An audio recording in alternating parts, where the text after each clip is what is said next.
السلام علیکم ورحمۃ اللہ وبرکاتہ۔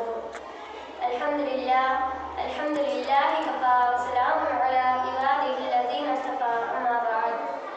اعوذ باللہ من الشیطان الرجیم، بسم اللہ الرحمن الرحیم، وما ارسلناک الا رحمۃ للعالمین، صدق اللہ العظیم۔ آج کے اس جلسے میں میری تقریر کا عنوان ہے حضور صلی اللہ علیہ وسلم کا اغیار پر رحم و کرم۔ محترم حضرات، شروع سے قدرت کا یہی دستور رہا ہے کہ جب صداقت و امانت کا درخت مرجھانے لگتا ہے، عدالت کا باغ ویران ہونے لگتا ہے، تو اس وقت روح انسانی چیختی ہے، اے خدا رحم فرما۔ اس آہ و بکا اور چیخ و پکار سے رحمت خداوندی جوش میں آتی ہے۔ ایسا ہی ایک عظیم انقلاب عرب کی وادی میں رونما ہوا جس نے سارے جہاں کو روشن کر دیا۔ یہی وہ خدا کا حبیب ہے جس نے توحید الہی کی چمک سے ساری دنیا کو روشن کر دیا، جس کو خدا نے رحمت للعالمین بنا کر بھیجا تھا۔ محترم حضرات، تاریخ کے اوراق میں اپنوں پر رحم و کرم کی مثالیں تو بہت ملتی ہیں، مگر انسانیت کے ذخیرہ اخلاق میں سب سے کامیاب جو چیز ہے وہ دشمنوں پر رحم و کرم ہے۔ اس کی مثال برائے نام کہیں ملتی ہے۔ آئے دنیا میں بہت پاک و مکرم بن کر، آئے دنیا میں بہت پاک و مکرم بن کر، کوئی آیا نہ مگر رحمت عالم بن کر۔ محترم حضرات، اپنے تو اپنے ہیں، دشمنوں نے تب آپ کے رحم و کرم کی گواہی دی۔ ابو جہل جو آپ صلی اللہ علیہ وسلم کا جانی دشمن تھا، مگر قیصر روم کے دربار میں رحم و کرم کی گواہی دیتا ہے۔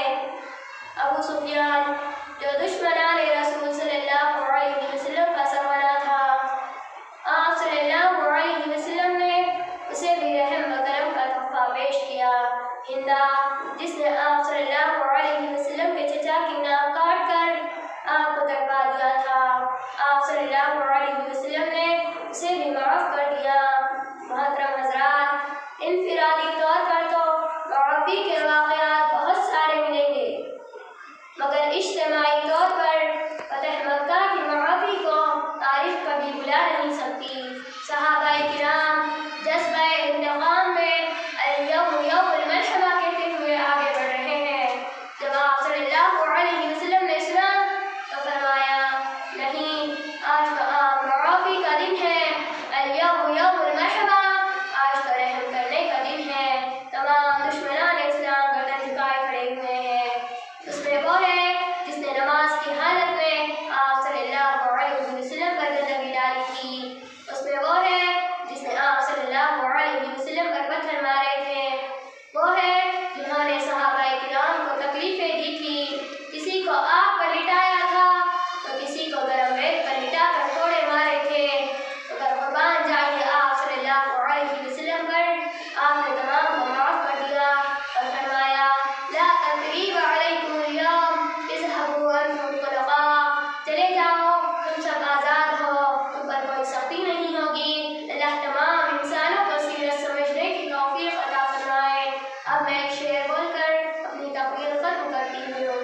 چلتا ہی رہا صدیوں سے قلم، پوری نہ ہوئی روداد کرم، چلتا ہی رہا صدیوں سے قلم، پوری نہ ہوئی روداد کرم، دریاؤں کا پانی